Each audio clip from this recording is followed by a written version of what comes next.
Hola mis valientes, hoy vamos a hablar de la acrofobia o fobia a las alturas. Acrofobia proviene etimológicamente del griego acros, que significa altura, y de phobos, que significa miedo. La acrofobia es el miedo intenso e irracional a las alturas o a llegar a caerse. Es un trastorno de ansiedad que deriva de nuestro miedo natural y evolutivo a caernos y hacernos daño. Es un miedo que desarrolla unas respuestas emocionales cuando una persona se encuentra a cierta altura. Se trata de una exageración del temor a las alturas que produce un malestar psicológico o algún tipo de impedimento para hacer actividades de la vida normal. Le puede pasar a cualquier persona y no existe un perfil predeterminado que pueda tener más tendencia a sufrir esta fobia, aunque lo cierto es que se considera que la acrofobia afecta a entre un 2 y un 5% de la población, y es mucho más frecuente en mujeres que en hombres. La población joven, en concreto entre los 18 y 35 años, es la más propensa a padecer este miedo a las alturas. Causas. Sesgos cognitivos. Una persona que tiende a pensar mucho en un peligro potencial desarrolla una sensación de miedo y cuanto más incida sobre ello, más miedo tendrá, incluso si no está presente en la situación de altura o desnivel. Experiencias anteriores. Haber tenido un percance con las alturas hace que la sensación de miedo que se tuvo en esa ocasión aparezca cuando la persona sienta que esa situación pueda volver a darse. Lo que hace es magnificar la posibilidad de que vuelva a ocurrir y, por tanto, sus posibles consecuencias.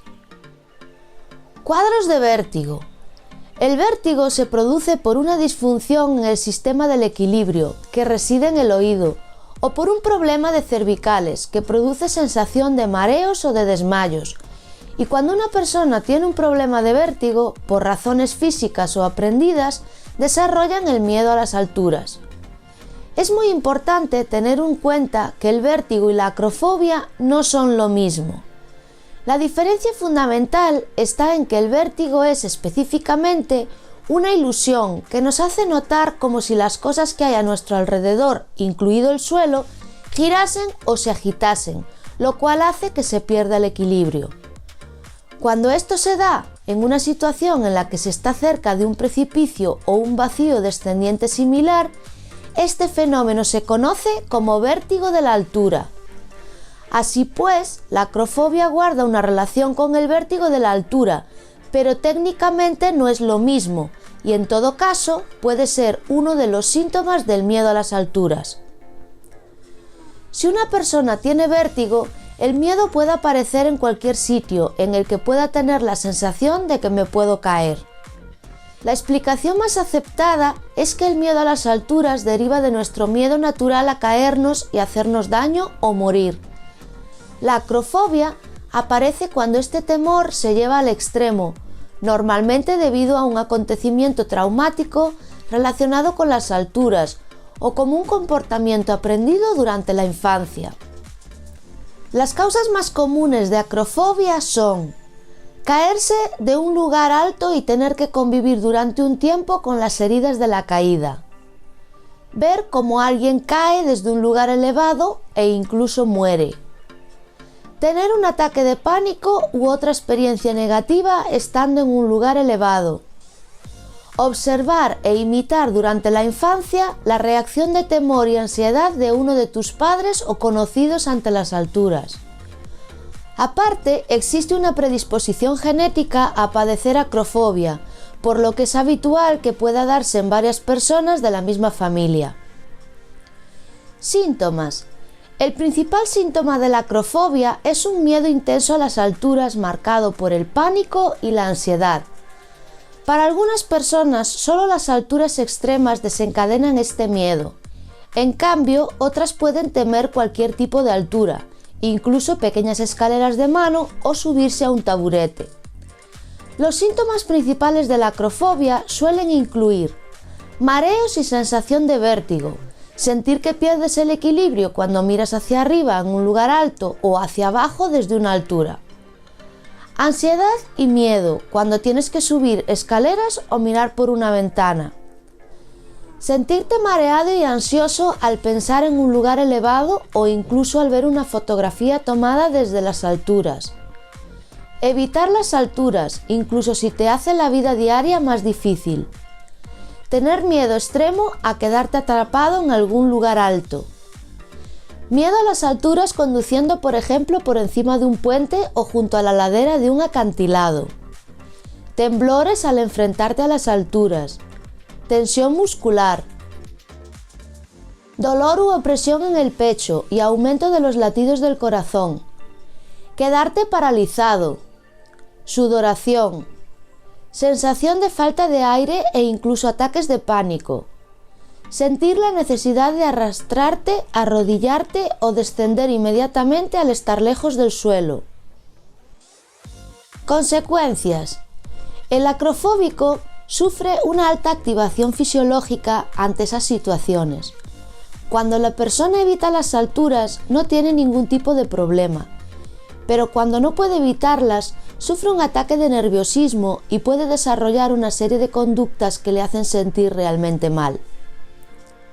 Tratamiento. Entre los tratamientos más efectivos de la acrofobia destacan: terapia cognitivo-conductual. Este tipo de terapia se centra en modificar los pensamientos irracionales relacionados con las alturas y modificarlos por otros más adaptativos. Aparte, incluye la exposición gradual progresiva, técnica de relajación y afrontamiento. Exposición gradual progresiva a las alturas. Se trata de exponerte muy lentamente a los lugares elevados. Es habitual empezar por ver fotografías tomadas desde lo alto de un edificio, ver vídeos de personas escalando e ir aumentando progresivamente la exposición. Por ejemplo, subir encima de un taburete, una escalera de mano, asomarse un balcón de la mano del terapeuta, etc. Terapia con realidad virtual. Dentro de las terapias de exposición destaca el uso de entornos virtuales. Sus principales ventajas son la seguridad que proporciona saber que estás dentro de un entorno virtual, por ejemplo, un edificio, y la facilidad de configurar la altura con un solo clic, lo que permite aumentar progresivamente la intensidad de la exposición sin tener que salir del despacho del psicólogo. Medicamentos. En los casos más graves puede ser recomendable combinar la terapia psicológica con el uso de medicamentos tranquilizantes para aliviar los síntomas y poder avanzar en el tratamiento. Diagnóstico diferencial. Fobias relacionadas con la acrofobia. La acrofobia puede estar relacionada con el vértigo y con otras fobias, llegando incluso en algunas ocasiones a confundirse con ellas o darse simultáneamente. Hilingofobia. El vértigo real es una condición médica que causa una sensación de giro y mareo. La hilingofobia es una fobia en la que el miedo a desarrollar vértigo puede llevar a síntomas parecidos al vértigo. Batmofobia. Es el miedo a las pendientes y escaleras. Si eres batmofóbico, puedes entrar en pánico solo con ver una pendiente empinada, incluso si no tienes necesidad de subirla. Climacofobia. La climacofobia es el miedo a subir escaleras o cuestas. Esta fobia solo ocurre cuando subes escaleras o contemplas la posibilidad de subirlas. De este modo, a diferencia con la batmofobia, probablemente no experimentes miedo al ver escaleras empinadas mientras puedas permanecer seguro donde estás. Escalofobia. La escalofobia es el miedo a las escaleras mecánicas y suele estar relacionado con el miedo a las alturas, el miedo a la caída y el miedo a quedarse enganchado en la escalera mecánica. Aerofobia. La aerofobia es el miedo a volar. Dependiendo de la severidad de tu fobia, puedes tener miedo a los aeropuertos y a los aviones, o puedes sentir el miedo solo cuando estás en el aire. Curiosidades. ¿Sabías que los bebés son capaces de percibir la altura? La madurez biológica nos predispone a tener precaución frente a las alturas y la experiencia la aumenta. La precaución de los bebés ante las alturas aumenta cuando empiezan a gatear, independientemente de la edad en que comiencen a hacerlo. Los bebés que empiezan a caminar se vuelven más cautelosos ante las alturas. En un estudio llevado a cabo en la Universidad de Cornell, Gibson y Walk ubicaron a bebés de 6 a 14 meses en el borde de un cañón, donde no corrían ningún tipo de peligro, es decir, un precipicio visual. Sus madres trataban de persuadirlos para que gatearan sobre el cristal. La mayoría rehusaba hacerlo, lo cual demostró que los bebés pueden percibir la profundidad.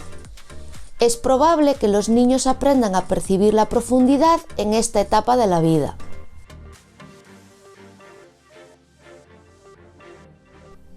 Y esto es todo por hoy. Nos vemos en el próximo vídeo.